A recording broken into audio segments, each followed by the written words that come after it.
selamat datang di Jelasin Dong bareng aku Findri Florentin. Dan saya Hairul Anam. Hari ini kita live now. Live dengan perdana ya. Perdana demi memeriahkan pelantikan presiden. Akhirnya lu punya presiden baru nih. Selamat ya. Selamat ya. Wapres kalau sebut. Selamat ya punya wapres baru. Iya. Di hari yang spesial ini kita mau jelasin apa, Nam? Ya, kita akan membahas mengenai ini ya beberapa program-program ekonomi dari Presiden Prabowo. Nah, gua nyebutnya sekarang presiden karena udah dilantik ya, kan. Iya.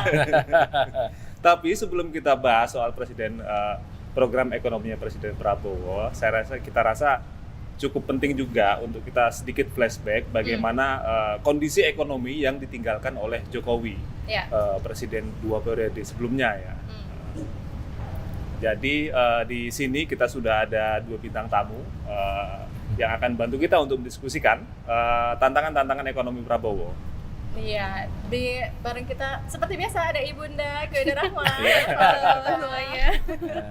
Dan untuk edisi ini, live ini kita akan dibantu juga oleh Direktur Next Policy Pak Yusuf Ibisono. Selamat siang Pak. Siang Mas Anam. Selamat Pak Yusuf, sudah punya presiden baru Pak. Baru juga. Wapres juga. Ini kita karena punya presiden baru, Iya, wapres baru juga. Biasanya ada sesuatu yang baru, ada harapan baru. Ada harapan Kita baru. sebenarnya pengen tahu karena kalau lihat jejak 10 tahun terakhir Iya. dari edisi-edisi khusus kita, laporan-laporan kita, wawancara-wawancara kita juga, kok kayaknya reviewnya kurang bagus ya gitu. Iya. Ada banyak sekali catatannya. Iya, Sementara iya. kalau kita review ke belakang dari janji-janjinya presiden terbaru, presiden Iya. baru kita cukup ambisius. Misalnya kalau kita ngomongin pertumbuhan ekonomi aja lah yang paling standar ya ukurannya. Pengennya 7-8%, sementara 10 tahun terakhir kita nggak pindah dari 5%. Iya. Belum Tapi lagi kemudian di RPBN 2025 itu sudah mulai realistis tuh, jadi 5, awal persen kan. betul. Belum lagi maksudnya kalau kita mau ngegas kayak gitu, Iya. mau mesin ekonominya apa? Karena selama ini juga terbukti nggak jalan gitu ya, Nam ya. Iya. Nah, sebelum kita lebih dalam mengulas ini ya program ekonomi Prabowo, Presiden Prabowo, ada baiknya kita flashback sedikit ke apa yang ditinggalkan oleh Jokowi selama 10 tahun dia memerintah. Jadi teman-teman boleh ditayangkan rasio utang kita terakhir. Ya. Jadi Langsung ngomongin utang rasio utang kita terus naik ya, terutama setelah pandemi, Pak ya. Tapi kemudian sempat turun dan yang mengkhawatirkan justru adalah tagihan utang. Jadi mulai tahun depan itu 700-an triliun tuh selama 2-3 tahun itu. Ini kemudian rasanya akan menjadi tantangan ketika Prabowo ingin mengimplementasikan janji-janji ekonominya yang kalau boleh saya bilang super bombastis gitu Pak.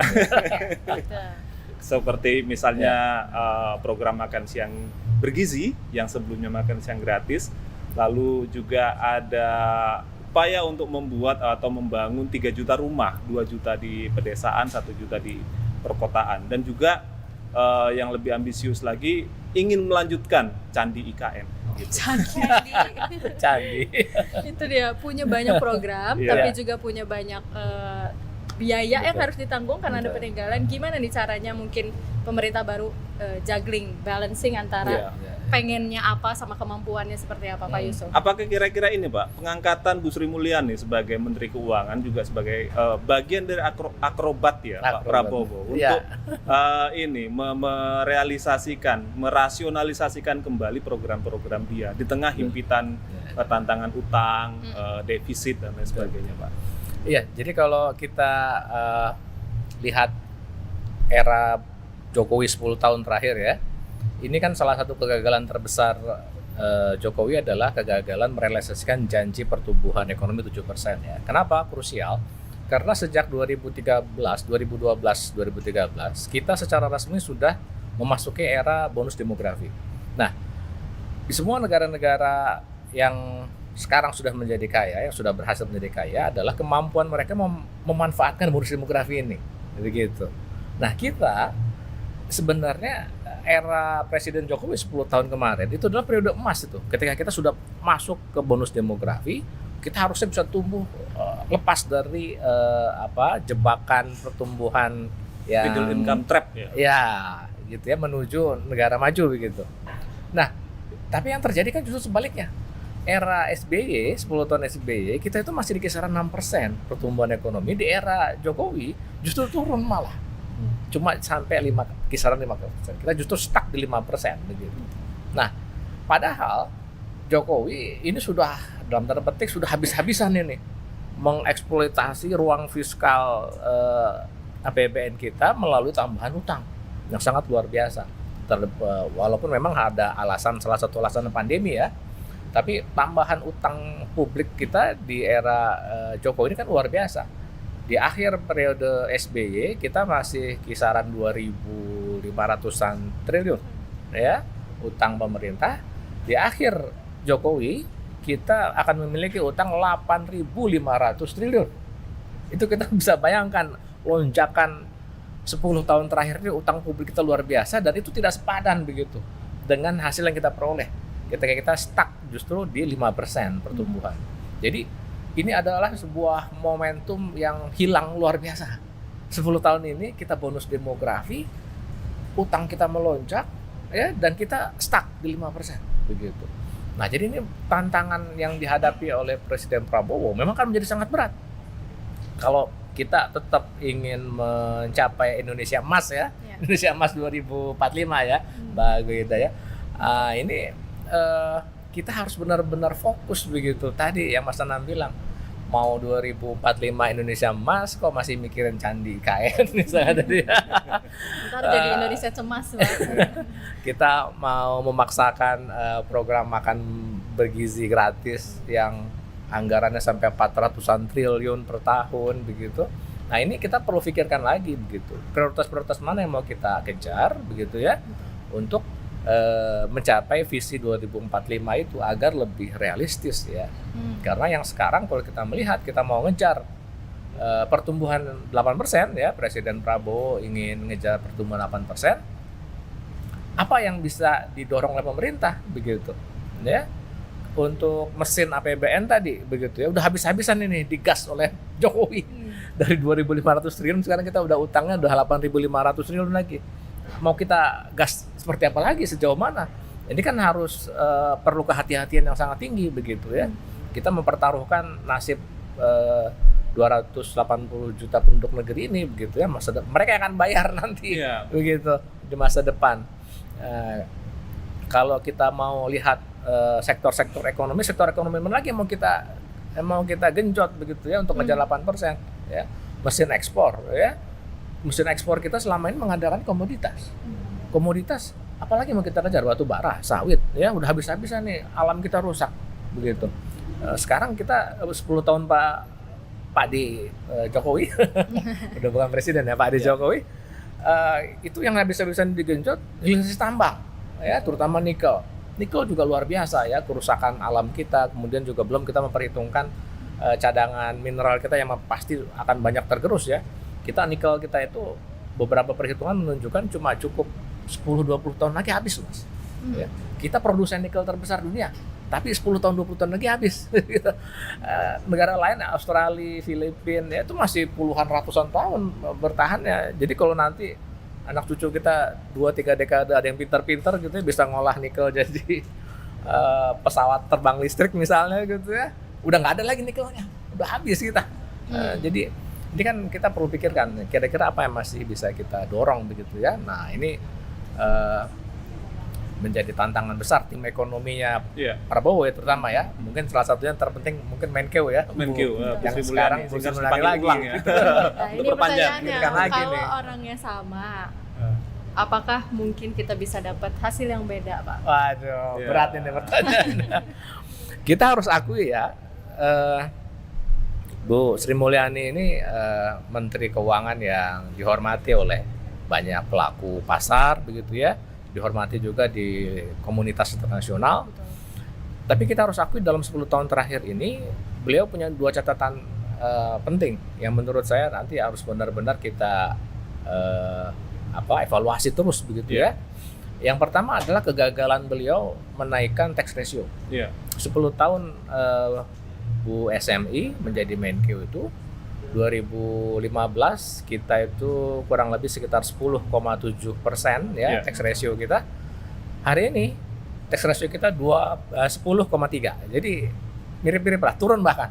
Ya, 2022 sempat 10,4%, tapi turun lagi. Naik turun lagi. naik turun begitu ya. Sempat tinggi banget itu Pak 2018 itu. Tapi rasanya itu efek dari tax amnesty yang 2015. Tax amnesty aja. Jadi 2 kali tax amnesty, ada undang-undang HPP ya. Undang-undang harmonisasi peraturan perpajakan ya. Kita stuck di 10% tax ratio kita. Ya. Kemudian yang kedua tadi, kegagalan mengendalikan utang pemerintah. Ya, walaupun memang ada alasan pandemi ya, tapi tetap kita mengakumulasi utang kita luar biasa dari 2.500 triliun ke 8.500 triliun. Dan ini terlihat sekali kemudian di bebannya adalah di beban bunga utang. Yeah. Nah, karena utang ini nggak gratisan, utang ini ada biayanya, ya mahal lagi. Ya, Bu Sri Mulyani ini termasuk salah satu bunga yang cukup tinggi kita ya, mengeluarkan bunga SBN itu. Di era APBN 2025 7% ya? Di 2025 bahkan 7% di setnya itu ya. Kita selama ini sekitar 6%, 6,5% ya. Di 2025 bahkan 7%, malah meningkat. Jadi ini enggak jadi gambarannya di awal-awal Presiden Jokowi itu beban bunga utang tuh masih sekitaran 150-an triliun. Hari ini kita beban bunga utang saja ya sudah 550 triliun. Betul. Itu bayangkan ya, 550 triliun kita bisa bikin apa saja itu ya, rumah sakit, sekolah gitu ya. Itu kita hanya untuk membayar bunga utang. Yang tadi Mas Anam juga sempat singgung di awal ya. Kita bukan cuma bayar bunga. Tiap tahun kita juga membayar cicilan pokok yang jatuh tempo, utang jatuh tempo. Dan di Presiden Prabowo itu kisarannya sekitar 800 triliun per tahun. Jadi total kita akan dengan bunga utang yang sudah di kisaran 600 triliun plus cicilan pokok 800, berarti nanti per tahun kita akan keluar 1.400 triliun hanya untuk membayar ya beban itu bunga utangnya bunga ya, dan cicilan pokoknya. Ya, jadi sebelum kita lanjut Pak Yusuf, ini di layar kita sudah bisa melihat di istana ya, pasukan baris berbaris gitu untuk bersiap serah terima jabatan ya antara presiden lama dengan presiden baru nih. Ya. Nah, Goida, ini ngomong-ngomong soal situasi yang ditinggalkan oleh Jokowi ya, beban utang dan kemudian ambisi Prabowo yang kalau kita lihat dari dokumen visi misi mereka gitu, lebih banyak di belanja konsumtif gitu ya. Betul. Berbeda dengan Jokowi di 2014 yang mereka Jokowi waktu itu mengklaim belanjanya akan besar dan utangnya akan naik untuk belanja produktif gitu. Nah, kira-kira dengan situasi seperti ini, tinggalan utang yang tadi sudah dijelaskan oleh Pak Yusuf itu dan kemudian ambisi Prabowo, apakah nanti bagaimana nasib Sri Mulyani untuk menyeimbangkan antara situasi keuangan dengan kemauan presiden nanti ini? Betul. Ini juga memang udah dibahas ya Nam sebelumnya gitu, dan udah disampaikan juga apa yang diinginkan di pemerintahan berikutnya kepada Sri Mulyani secara langsung gitu dalam beberapa kesempatan. Nah, ini memang benar ada percobaan untuk membalance gitu ya, karena kondisi yang ada tadi, peninggalan utang yang banyak itu salah satu pesannya juga adalah untuk mengelola utang yang tadi yang jatuh tempo di tahun depan itu 800 triliun sekitar segitu, dan belum lagi di tahun depan itu juga masih ada defisit di APBN yang harus dibiayai ya sekitar 500-an triliun. Nah, itu PR pertamanya adalah mengelola itu dulu. Baru setelah itu dari ruang yang tersisa dihitung lagi untuk masih ada opsi menambah pinjaman baru gitu ya. Cuman memang di era Prabowo ini yang juga banyak disampaikan juga sama tim ekonomi Prabowo ya, mereka ini concern untuk menambah pendapatan negara. Nah, karena beberapa kali juga disampaikan kalau mereka merasa ada pos-pos pendapatan yang belum optimal gitu. Jadi masih bisa dikolek lagi gitu ya, dikumpulin lagi gitu. Contoh dari sisi pajak misalnya, mereka merasa masih banyak yang bocor gitu, masih banyak potensi-potensi yang bisa digali lagi. Nah, kita juga di 2025 kita menyambut era baru PPN ya di 12% gitu. Nah, ini juga mungkin bakal menjadi tambahan lagi lah gitu untuk pendapatan negara. Nah, jadi nanti memang akan disisir secara khusus gitu ya pos-pos pendapatan baru untuk tadi supaya bisa membalance ya dengan kewajiban utang yang besar tapi juga kebutuhan yang banyak, dan benar tadi belanjanya cenderung belanja konsumtif ya dibanding belanja investasi produktif. Nah, makanya pendapatannya juga harus digenjot gitu. Iya, tapi kalau misalnya kita ngomongin soal pendapatan, oke lah, kita katakan misalnya kayak potensi 300 triliun dari pengusaha sawit ya, dari penataan lahan sawit di dalam kawasan hutan, Pak. Itu kan katanya ada potensi gitu. Oke lah kita dapat, tapi dari dana yang seperti itu apakah ada jaminan misalnya di masanya Prabowo juga kita nggak nambah utang sebesar masanya Jokowi misalnya? Oke, ini sebenarnya sebelumnya kalau kita ikutin ya, udah sempat ada wacana-wacana akan melepas batas utang. Mungkin kalau yang ngikutin ya, itu ada wacana ya Pak ya, ingin merevisi Undang-Undang Keuangan Negara. Kita kan saat ini dibatasi ya untuk utang itu maksimal 60% dari PDB. Posisi kita sekarang dengan utang sekitar 8.500 itu kita di 38%-an dari PDB.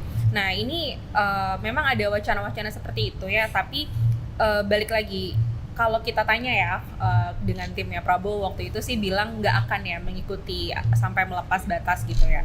Termasuk soal rasio defisit terhadap PDB ya, defisit APBD kan itu sekarang 3% diaturnya. Nah ini juga harapannya sih nggak akan lebih gitu, walaupun memang jadi sesak sekali gitu Vin, memang ruang fiskal yang tersisa gitu. Cuma kita tetap harus kawal sih gitu kan, bisa aja berubah ya gitu kan yang sekarang terjadi, karena memang wacana-wacana tadi ya seperti revisi Undang-Undang Keuangan Negara itu tuh bukan wacana yang di permukaan aja sebenarnya. Udah ada tim juga yang menggodok khusus soal itu. Nah, jadi mungkin ini patut dikawal lagi lah ke depannya. Gimana Pak Yusuf? Ada potensi akan membesar, dan apa resikonya kalau kita sampai memperlebar defisit di atas 3%? Nah, ini ya jadi catatan ya. Kita pertama kali ya dalam pasca krisis 97, kita pertama kalinya melanggar itu di tahun 2020 ya. Saat pandemi.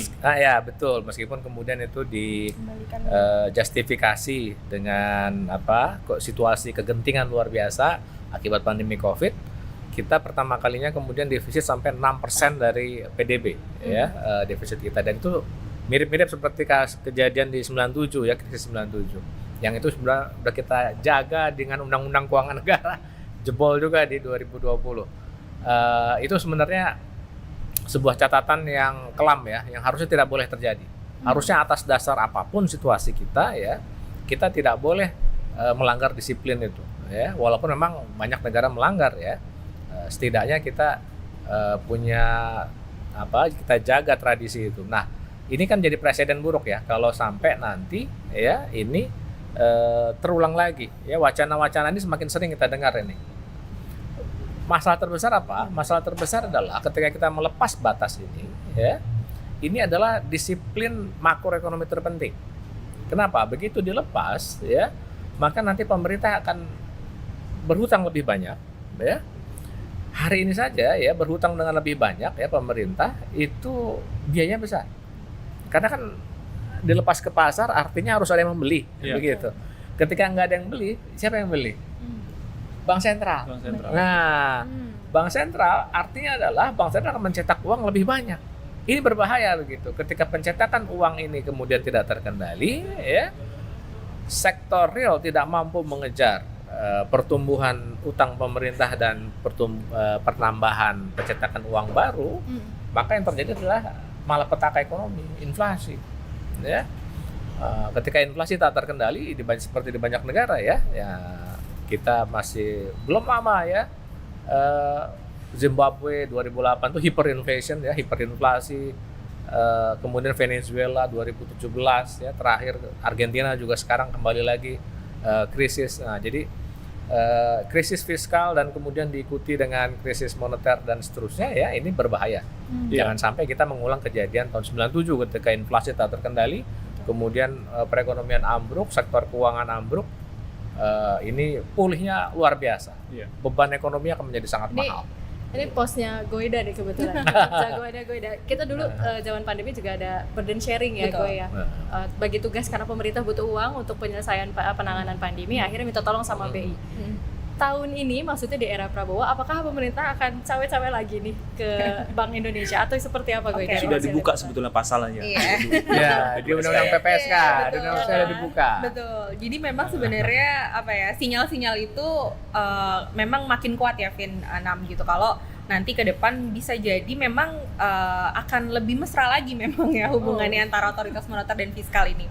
Dan itu memang disampaikan juga sama tim ekonomi Prabowo beberapa kali kalau mereka bilang memang stick pada menjaga independensi Bank Indonesia gitu ya katanya. Cuma tadi balik lagi, mereka ingin supaya BI itu nggak jalan sendiri. Jadi apa-apa itu harus koordinasi juga sama pemerintah, sama Kementerian Keuangan gitu kan. Jadi di sini mungkin akan dikoheren lah kebutuhan antara pemerintah seperti apa, BI bagaimana juga bisa support itu. Nah sebenarnya sih sinyal-sinyalnya udah jelas ya kalau tapi mereka sampaikan lagi-lagi nggak akan merusak independensi, cuma memang tadi gitu ya akan ada koordinasi yang lebih intens gitu antara moneter dan fiskal gitu. Oke, sebelum kita lanjut ngurusin utang, warisan utang Jokowi dan juga bebannya Prabowo, ada baiknya kita break dulu karena di istana juga sudah mulai, jadi kita penonton bisa sambil lihat-lihat di istana.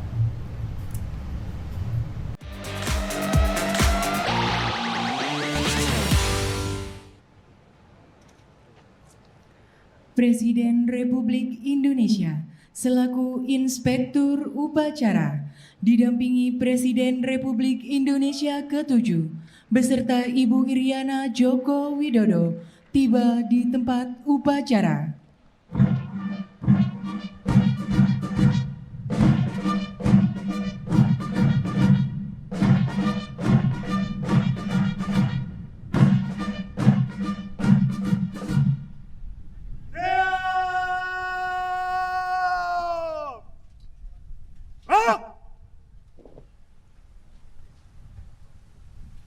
Salam kebangsaan.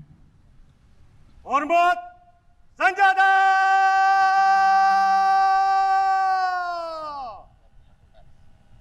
Gerak!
Tegak senjata!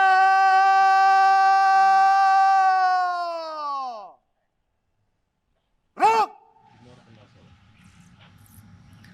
Laporan Komandan Upacara kepada Inspektur Upacara dilanjutkan dengan pemeriksaan pasukan.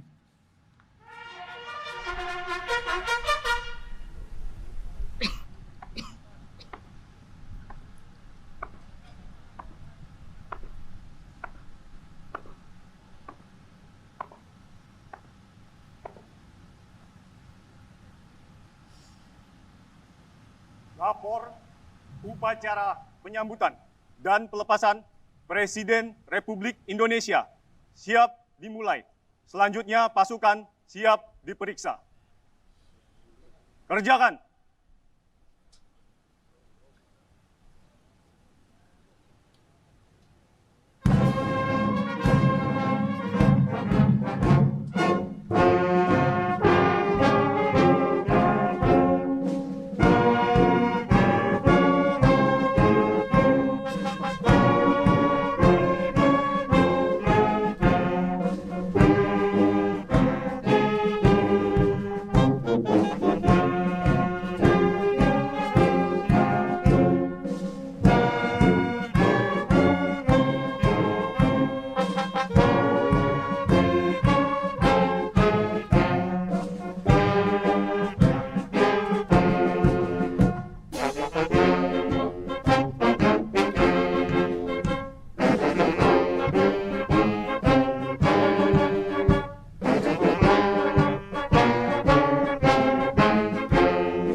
Upacara telah dilaksanakan. Laporan selesai. Lanjutkan.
Monitor ya, menunggu ya pesawat flying pass-nya ya. Masih menunggu ya. Sampaikan Bapak masih menunggu di situ.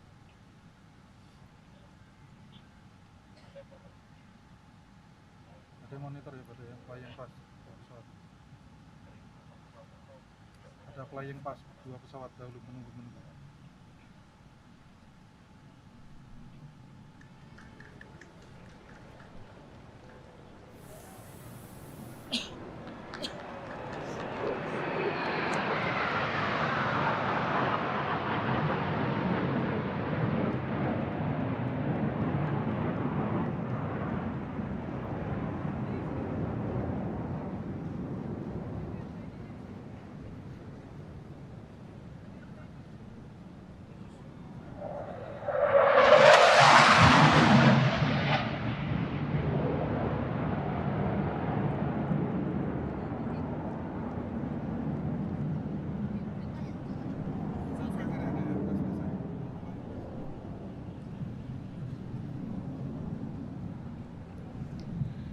Inspektur Upacara didampingi Presiden Republik Indonesia ke-7 beserta Ibu Iriana Joko Widodo meninggalkan tempat upacara.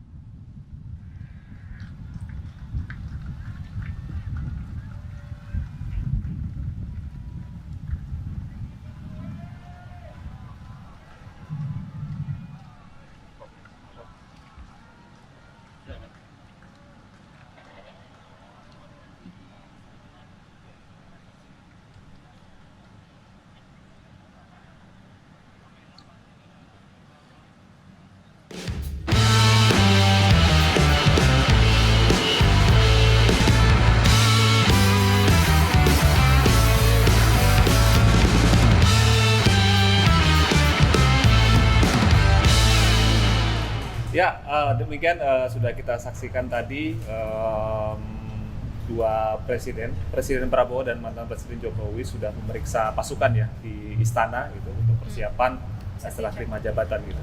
Nah, ini tadi kita sudah membahas soal tinggalan utang atau warisan utang Jokowi dan kemudian tantangannya terhadap program-program Prabowo.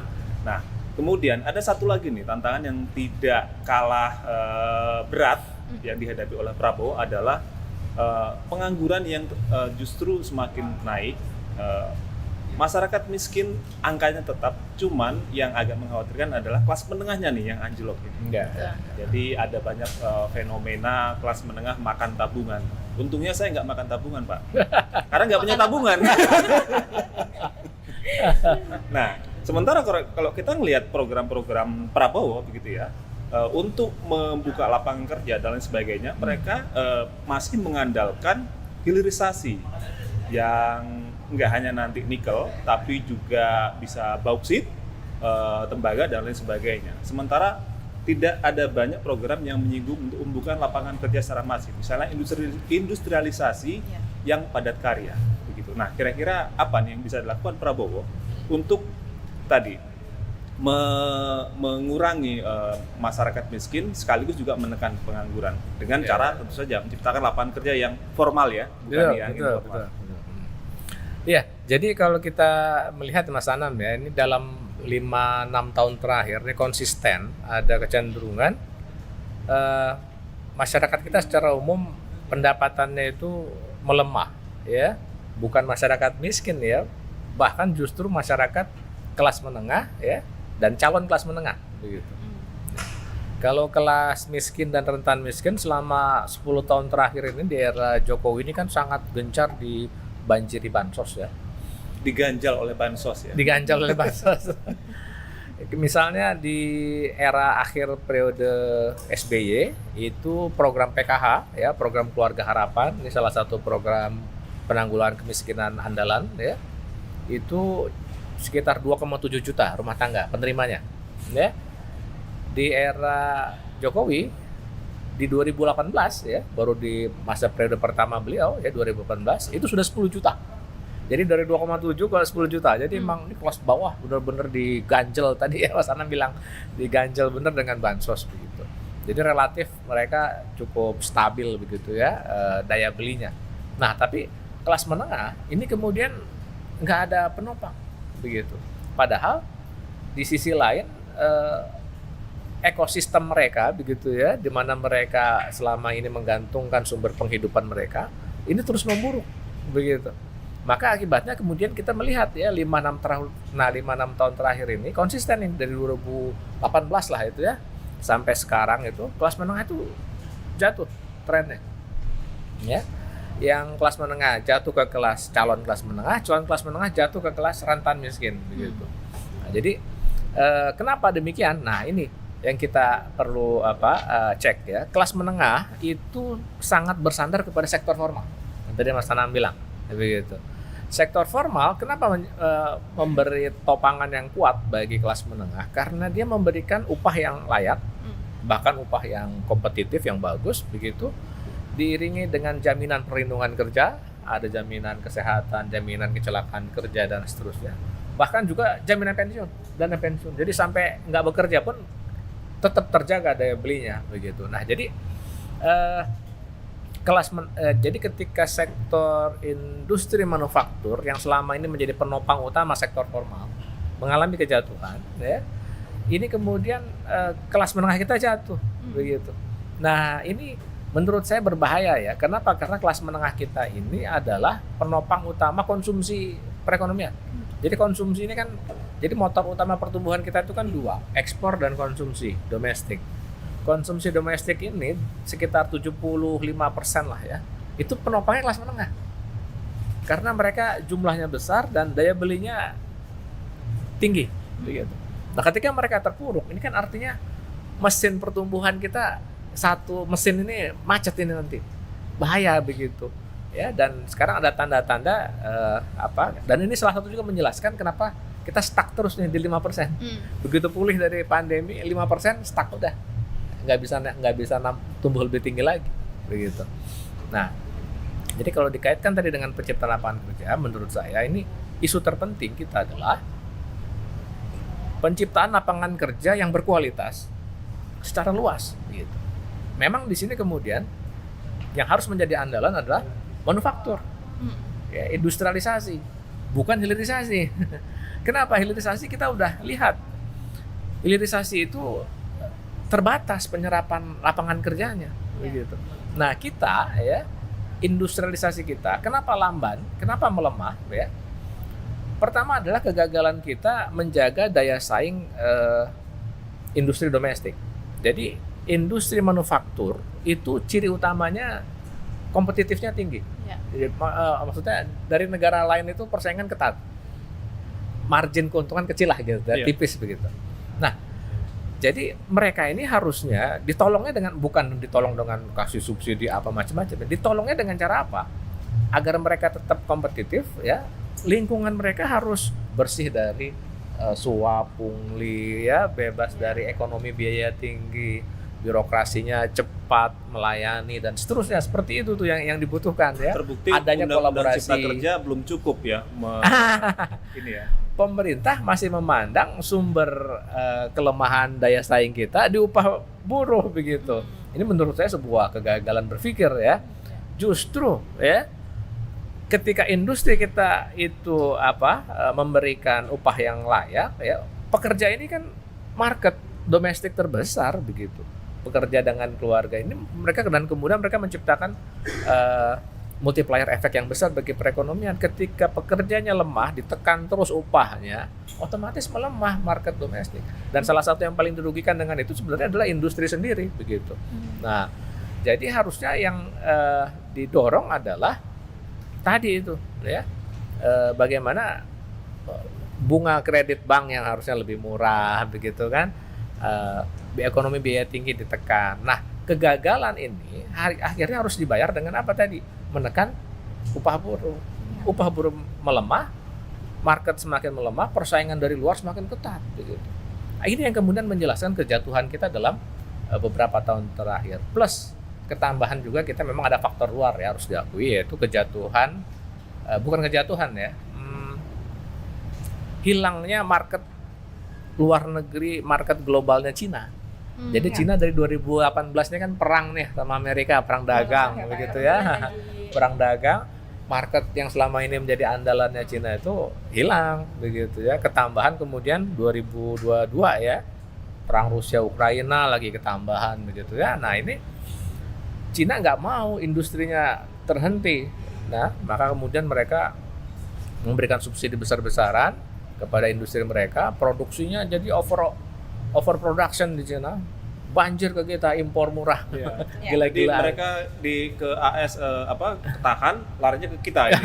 Kira-kira gitulah, banjir gitu ya, luber gitu ya, luber sampai ke kita. Nah, ini yang kemudian mendorong kejatuhan semakin dalam. Gitu. Nyambung dari Pak Yusuf tadi ya, kita kan juga tadi berharap ada perbaikan ya dari sisi manufaktur gitu ya, dari tata niaga perdagangan kita gitu. Tapi kalau dilihat komposisi Menteri Ekonomi yang dipilih ternyata masih sama nih Pak gitu ya.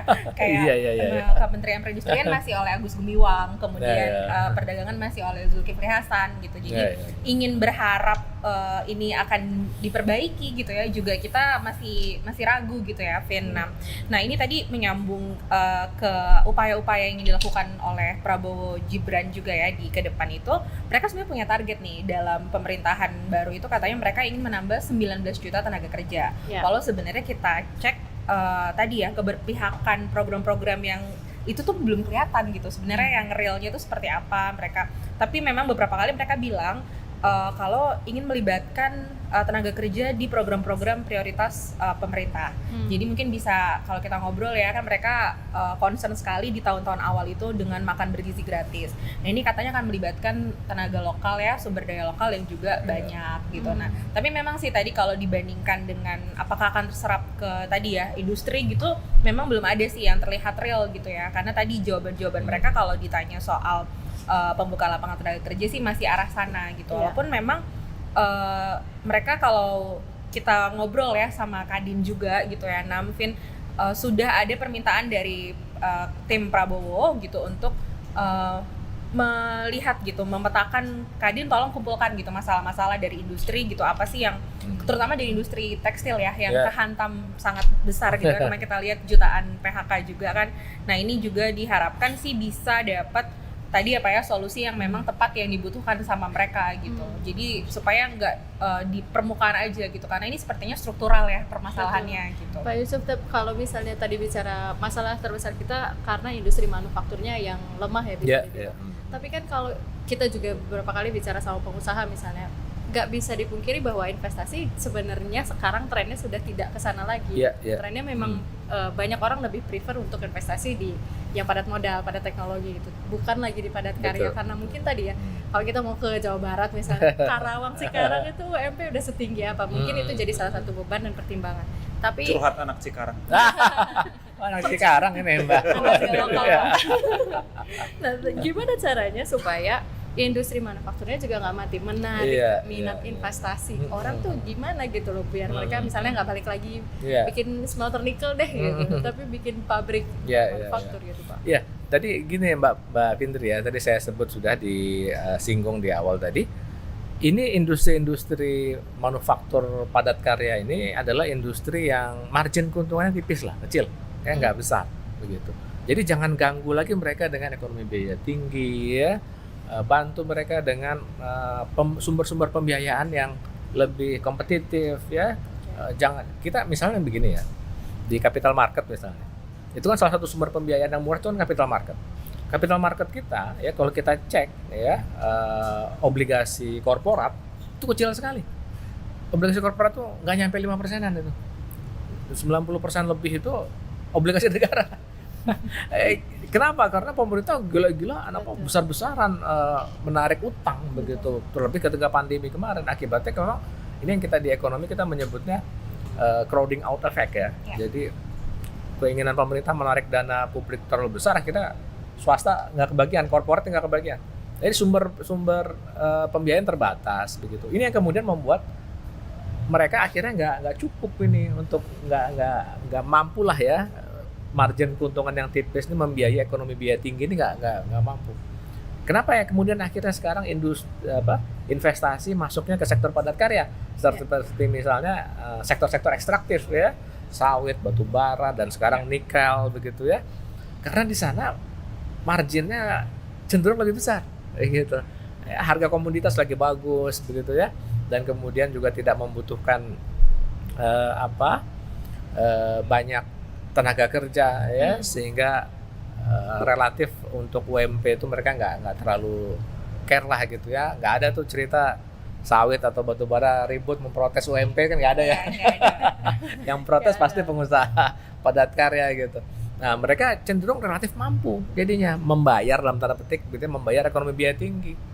Sumbangan tiap pilkada atau pilpres mereka sanggup tuh membiayai, bahkan aktif begitu ya. Nah, jadi kita akhirnya dalam 10 tahun terakhir kita melihat investasi itu bergeser, masuknya ke sektor-sektor ekstraktif, batu bara, sawit, nikel, itu aja tuh masuknya. Tapi yang ini enggak. Bahkan kemarin ketika Cina sama Amerika lagi perang dagang itu ya, banyak relokasi industri, larinya ke Vietnam, larinya ke Bangladesh. Jadi bukan ke kita. Kita nggak dapat apa-apa ya Pak? Nah, kenapa nggak masuk ke kita tadi itu? Ini margin keuntungannya tipis, ekonomi biaya tingginya luar biasa, kanan kiri depan belakang begitu kasarnya. Ini yang kemudian membuat mereka tidak berani masuk. Bukan berarti nggak perspektif lagi. Kita hampir 275 juta penduduk, market domestiknya aja besar. Bikin pabrik tekstil pasti laku, kasarnya begitu. Bikin pabrik sepatu tekstil harusnya laku begitu. Jadi ini ada yang salah dengan kita, itu yang harus menjadi catatan besar menurut saya begitu. Dan di dokumen visi misi kerjanya Prabowo itu belum kelihatan sama sekali ya. Nah, kita belum bisa mengukur ini. Kita belum melihat itu. Sayangnya itu memang. Iya, karena yang banyak didorong adalah proyek-proyek yang berbasis dengan agraria, misalnya food estate 4 juta yang ditargetkan akan terbuka sampai 2029. Walaupun kemudian ini juga nanti bisa kita ragukan juga karena dulu ketika di Kementerian Pertahanan menggarap food estate di Kalimantan Selatan itu kan cuma jadi lapangan, Mbak, nggak jadi kebun gitu kan.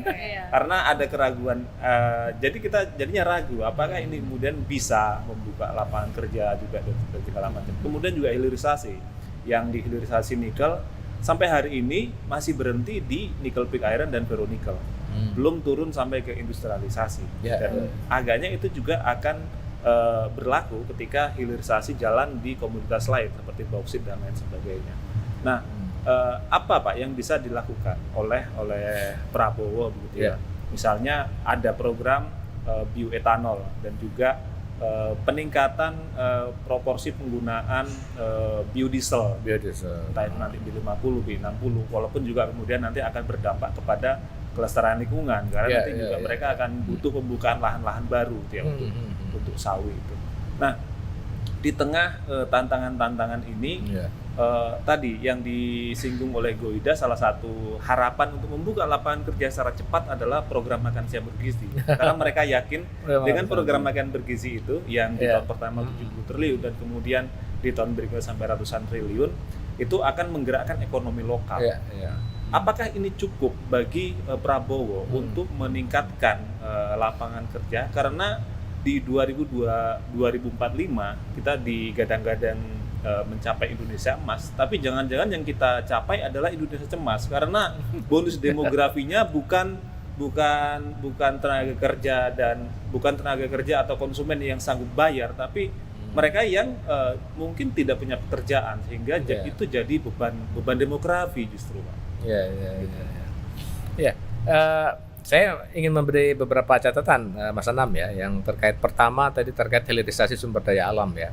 Di kita hilirisasi sumber daya alam pertama yang 10 tahun terakhir sudah dilakukan habis-habisan oleh Pak Jokowi, hilirisasi tambang ya. Dengan proyek pertama adalah hilirisasi nikel ya. Nah, ini catatan besarnya adalah pertama dia sangat bergantung kepada pelarangan ekspor biji nikel. Artinya begini, strategi kita adalah kita masuk ke ke tingkatan industrialisasi dari tambang ya dengan cara bergerak dari hulu ke hilir begitu. Kita punya tambangnya, kita punya biji nikelnya, kita bergerak yuk ke hilir begitu ya, bangun smelter. Dari smelter nanti bangun lagi industri katoda nikel, kemudian nanti masuk ke baterai sampai nanti ke industri kendaraan listriknya, kira-kira begitu. Nah, ini sebenarnya pola atau strategi yang usang sebenarnya. Di banyak negara ya, dalam pengembangan industri umumnya negara-negara memilih salah satu rantai pasok di mana mereka memiliki keunggulan. Begitu. Bahkan sekarang nih di negara-negara sekitar kita aja di kawasan ya, untuk pengembangan kendaraan listrik itu mereka langsung masuk ke ke rantai pasok yang terakhir. Yaitu apa? Mereka menawarkan market domestiknya ya, dengan kemudian memberikan kemudahan kepada investor atau produsen mobil listrik global masuk ke kami. Anda dapat fasilitas insentif ini ya, manfaatkan nanti market domestik kami akan jamin begitu. Masuk mereka. Tesla masuk ke kita enggak, masuknya ke negara tetangga begitu. Jadi ini jadi catatan begitu. Berbahaya sekali ketika kita mulai masuk bergerak ya, negara lain sudah jauh meninggalkan kita gitu. Faktanya sekarang misalnya gitu ya. Nah, kita smelter nikel kita bergantung kepada investor Cina. Sekarang industri kendaraan listrik yang paling terdepan siapa? Cina. Begitu. Apa mungkin kita mengembangkan kendaraan listrik dengan berbasis kepada investor Cina? Cina udah berapa jauh langkah di depan kita begitu. Jadi nanti ini ketika nanti hilirisasi tambang ini mau dikembangkan ke komoditas lain begitu ya, ke tembaga, ke boksit dan seterusnya, kita khawatir gitu. Ini nikel ini kita termasuk negara produsen nomor 1 bahkan di dunia. Yang lain kita nggak punya kemewahan itu. Kita nomor kesekian entah keberapa begitu. Maksudnya daya tawar kita lebih rendah. Kalau di nikel yang daya tawar kita sangat kuat aja kita gedodoran lah gitu ya. Meskipun kita udah habis-habisan ini hilirisasi nikel ya, kita sangat jauh tertinggal dari negara lain. Gimana nanti komoditas lain begitu. Jadi ini harus jadi catatan penting menurut saya ya. Jangan sampai kegagalan di hilirisasi nikel kita ulang di komoditas lain. Kita cuma dapat sampah limbah tiling tambangnya, kita dapat PLTU batu baranya itu ya, buat mau masuk energi ke smelter tersebut begitu ya. Kemudian yang kedua, hilirisasi dari perkebunan ya, terutama sawit begitu. Nah, hilirisasi sawit ini dikaitkan dengan ketahanan energi katanya ya, untuk mencapai target emisi 0% ya, netral carbon di 2060.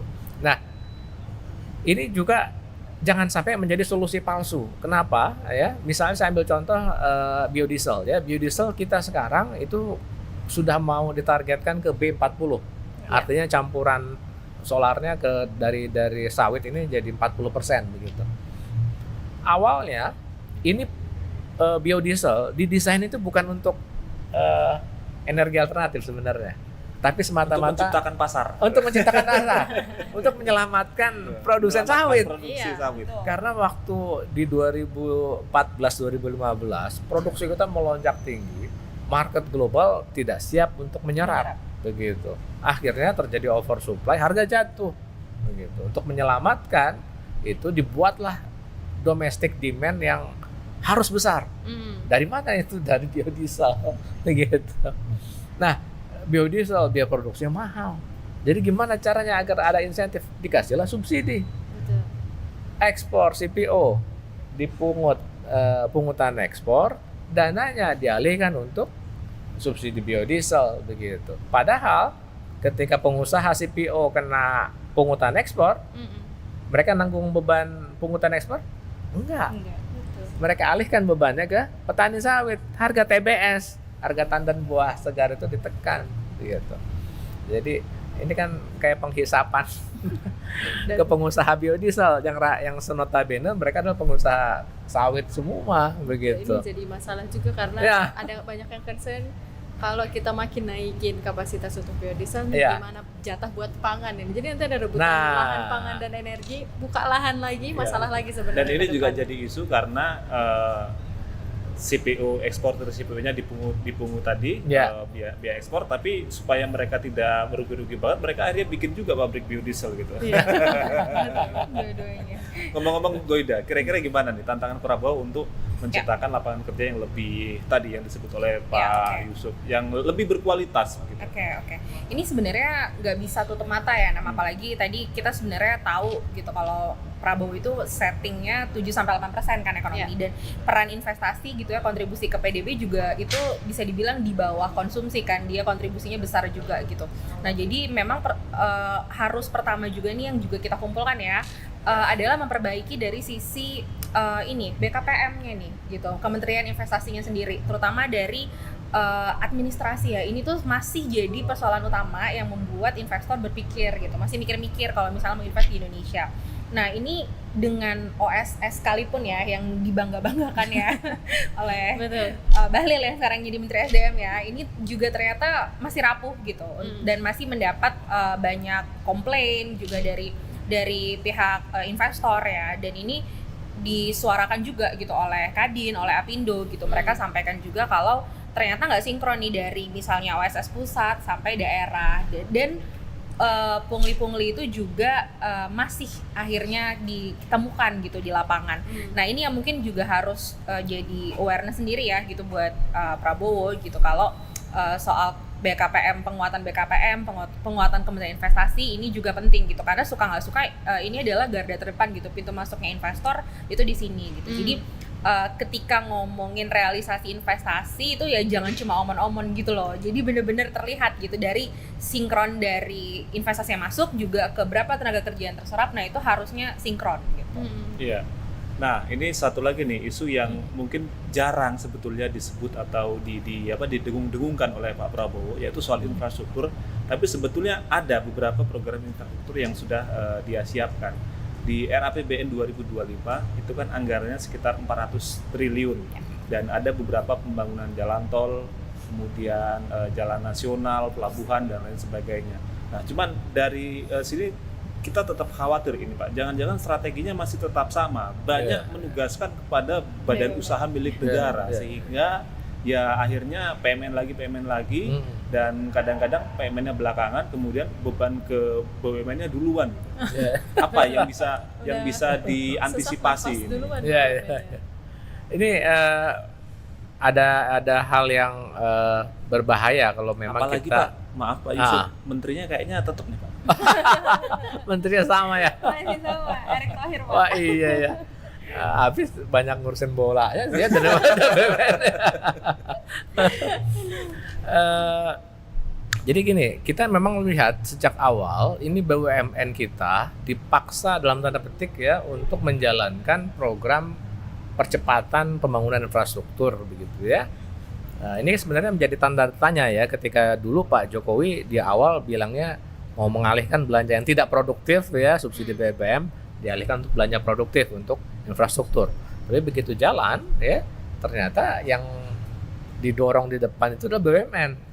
lalu kemana kemarin duitnya Pak gitu kan ya, kita sebenarnya bertanya, katanya sudah dialihkan gitu ya. Ini kan gimmick-gimmick politik seperti ini kita harus aware gitu ya. Nah, jangan sampai terulang lagi. Nah, di kita sekarang kondisinya BUMN kita itu sudah dalam tanda petik hutangnya udah luar biasa. Jadi yang hutangnya nambah besar-besaran tidak hanya pemerintah, tapi juga BUMN, terutama BUMN karya yang selama ini menjadi terdepan lah gitu ya, didorong untuk pembangunan infrastruktur. Polanya adalah mereka mendapatkan PMN ya untuk berhutang lebih banyak begitu. Jadi PMN ini menjadi modal untuk nambah ngutang. aset ya, supaya bisa nambah utang lagi. Betul. Jadi aset rasio debt to asetnya itu kelihatannya masih bagus gitu, padahal tadi ini ditopang dengan PMN. Nah, sekarang kondisinya menurut saya sudah nggak memungkinkan lagi tuh BUMN untuk didorong-dorong lagi untuk pembangunan infrastruktur. Berbahaya sekali ya bagi BUMN kita yang sekarang sudah bleeding, udah nggak keru-keruan begitu ya. Fokus mereka di penyehatan, di restrukturisasi sekarang ini gitu ya. Nah, ke depan bagaimana pembangunan infrastruktur secara layaknya didorong ya. Menurut saya adalah pemerintah selayaknya berfokus kepada pembangunan infrastruktur yang akan mendorong pertumbuhan kita. Pak Prabowo kan pengen 8% nih, gitu ya. Kita cek aja, lihat sektor ekonomi mana yang memungkinkan masih untuk didorong lebih jauh. Jalan tol Jokowi kemarin tuh nggak cukup menopang pertumbuhan ya rasanya. Udah nyambung loh itu. Pak sudah nyambung itu Pak, Jakarta Surabaya Pak. Tinggal sebentar lagi ke Banyuwangi Pak, rumah saya Pak. Ada kesalahan besar sebenarnya dalam pembangunan infrastruktur kita yang periode 10 tahun Pak Jokowi itu sangat fokus kepada jalan tol.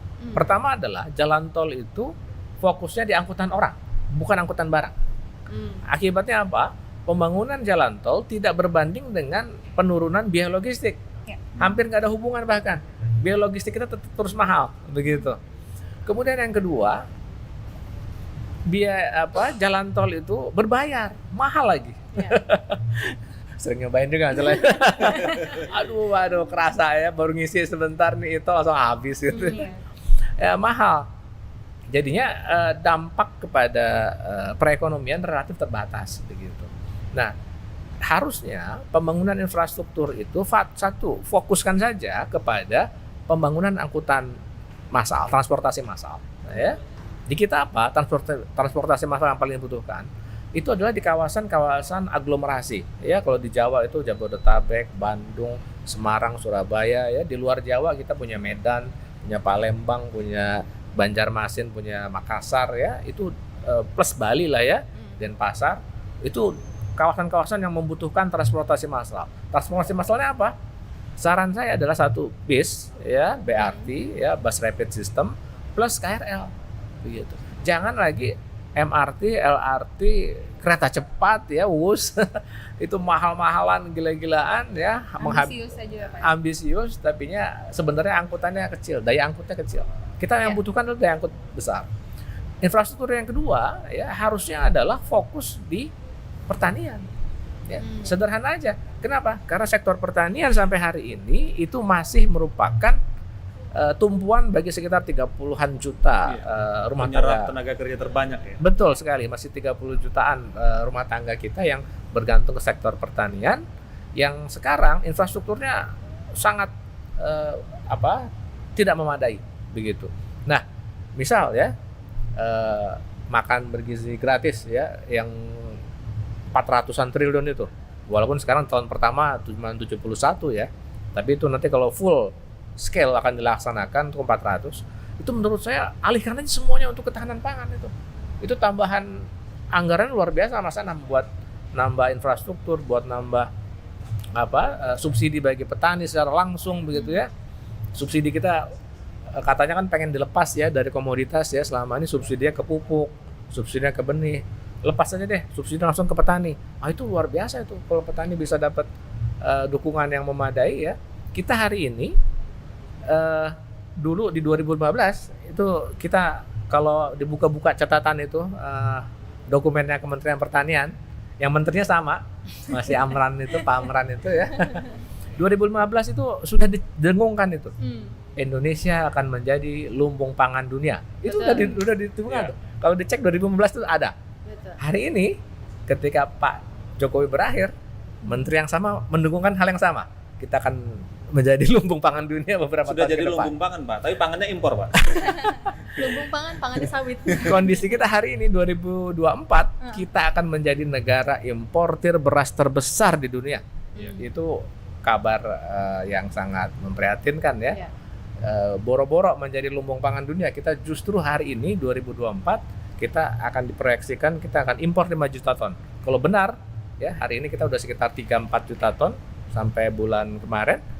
Kalau sampai akhir tahun ini benar kita 5 juta ton, itu kita resmi menjadi importer beras terbesar dunia. Nah, ini kan di antara banyak tantangan yang diwariskan oleh Jokowi, utang, kemudian beberapa proyek besar dan tagihan utang yang jatuh temponya di 3 tahun pertama Prabowo cukup besar, 80 triliun. Nah, bagaimana Prabowo menyiasatinya dengan program-program ambisiusnya? Apakah dia harus memilih salah satu? Atau misalnya ingin menjalani semua tapi porsinya dikecilin? Misalnya makan siang gratis, rumah, pembangunan rumah, food estate, IKN, itu digarap semua dengan porsi yang diperkecil, atau pilih dulu salah satu? Oke. Iya, ini memang dilematis ya sebenarnya. Kalau Prabowo sendiri tuh inginnya semua jalan, dan semua jalan 100%. Ini memang bikin timnya sendiri pusing. Gitu deh, makanya akhirnya tapi memang makin kesini ya, dengan apalagi menempatkan Thomas Diodono ya, kerabatnya sendiri gitu di Kementerian Keuangan, melihat kalau realitanya tuh nggak bisa gitu ya, harus mulai menapak nih gitu di tanah gitu, kalau memang nggak bisa nih kalau mau langsung full semua 100%. Dan memang ketika dipilih gitu ya, disampaikan akhirnya mungkin akan berbeda nih memang dengan Jokowi. Kalau Jokowi kan kita tahu ngegas bangetnya di infrastruktur.